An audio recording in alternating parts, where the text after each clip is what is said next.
The argument from free will, also called the paradox of free will or theological fatalism, contends that omniscience and free will are incompatible, and that any conception of God that incorporates both properties is therefore inherently contradictory. The argument may focus on the incoherence of people having free will or on God having free will. These arguments are deeply concerned with the implications of predestination, omniscience and free will. Some arguments against God focus on the supposed incoherence of humankind possessing free will. These arguments are deeply concerned with the implications of predestination. Moses Maimonides formulated an argument regarding a person's free will, in traditional terms of good and evil actions, as follows. Does God know or does he not know that a certain individual will be good or bad? If thou sayest, he knows, then it necessarily follows that man is compelled to act as God knew beforehand he would act. Otherwise God's knowledge would be imperfect. Various means of reconciling God's omniscience with human free will have been proposed.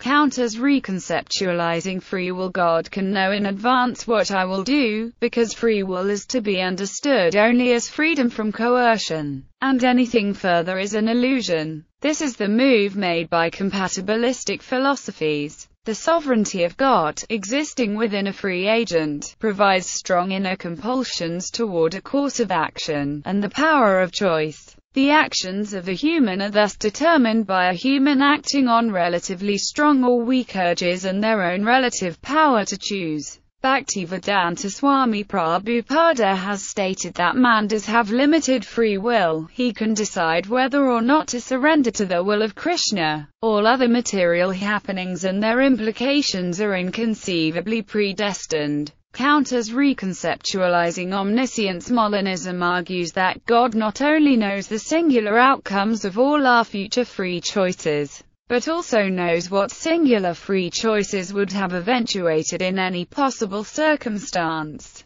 Truths of the latter sort are called counterfactuals of freedom, and God's knowledge thereof is referred to as his middle knowledge. This view holds an occultist conception of foreknowledge, in which there are singular truths about what inevitably happens in the future despite the plurality of future contingents which may and may not come to pass. Millists say that such foreknowledge can't determine such outcomes, because that's not the kind of thing foreknowledge can do. Compatibilistic Calvinism redefines a free act as one that is done in accordance with one's desires. While this view avoids incoherence, it is arguable that this is the kind of freedom theists are concerned to reconcile with divine foreknowledge. Open theism holds that future free decisions are known under the category of possibility, which is their true nature. The problem of freedom and foreknowledge, therefore, is due to the traditional theologies of libertarian freedom positing gratuitous knowledge on God's part,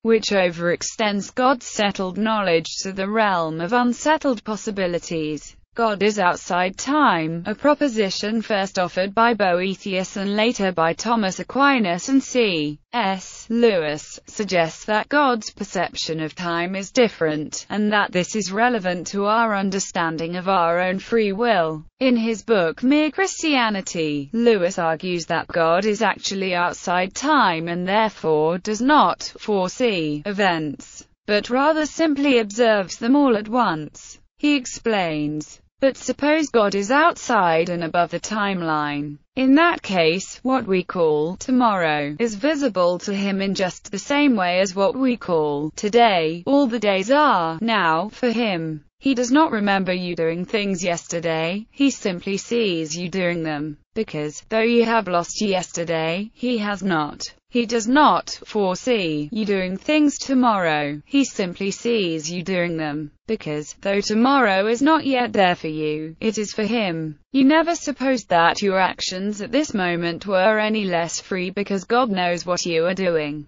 Well, he knows your tomorrow's actions in just the same way, because he is already in tomorrow and can simply watch you. In a sense, he does not know your action till you have done it. but then the moment at which ye have done it is already now for him. A criticism of God being outside time is that this does not seem to grant free will. Predestination, regardless of how God perceives time, still seems to mean a person's actions will be determined. A logical formulation of this criticism might go as follows. God timelessly knows choice, C, that a human would claim to make freely. If C is in the timeless realm, then it is now necessary that C. If it is now necessary that C, then C cannot be otherwise. That is, there are no actual possibilities due to predestination. If you cannot do otherwise when you act, you do not act freely. Therefore, when you do an act, you will not do it freely. This argument can be criticized in that it misunderstands timelessness. This argument requires that there is a now in time, which by the definition of timelessness, is impossible. It can be seen that C.S. Lewis used the word now in his explanation merely to illustrate his argument.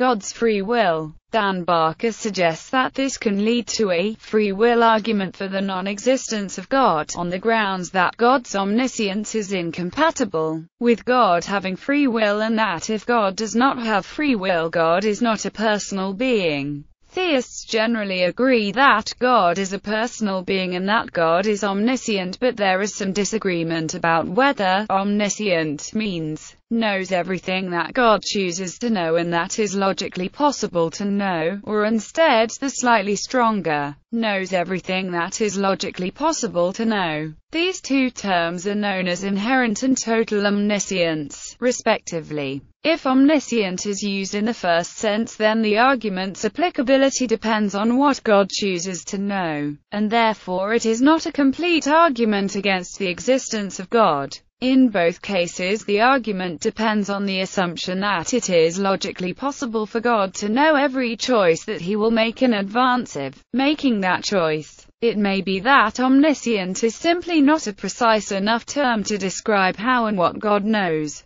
The same problem arises with defining omnipotence. The compatibilist school of thought holds that free will is compatible with determinism and fatalism and therefore does not accept the assumptions of Barker's argument.